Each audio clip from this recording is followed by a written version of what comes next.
सिर से सफाई जे निज बाण बढ़े जल पाई सज्जन सगल सिद्ध संतोई एक बोल विद्वान होई सो तुम ज्ञानवंत जानी पुरो मोर मनोरथ स्वामी भाग छोड़े बिलास मन करो एक विश्वास कहीं सुख सुख सुजत सब तो करी हम उपहास सो तुम ज्ञानवंत जानी पुरो मोर मनोरथ स्वामी कल परिहास में तुम्हारा कर कहीं कलकट कटोरा से बगदाद व्रत कहीं उसे मलिन घर में व्रत कहीं प्रवेद रस की तरह वदने होती को सुरहास से हो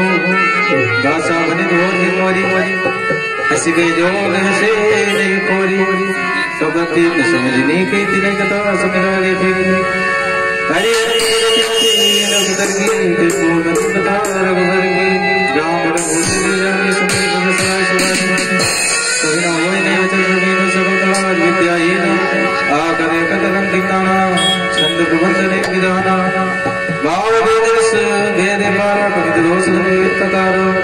कवित विवेक एक नहीं मोरे सत्य कहो निकागत को तुम जाने अंतर्यामी पुरो मोर मनोरथ स्वामी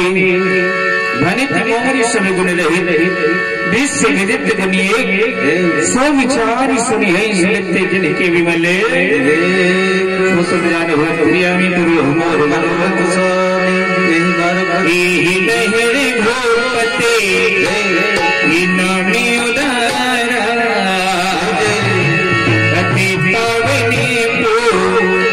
विराने सोते सारा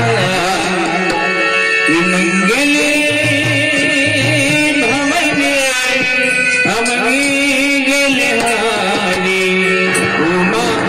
सहित देवे जपत पुरारी भनिते से सुख विकृत जो राम राम विनो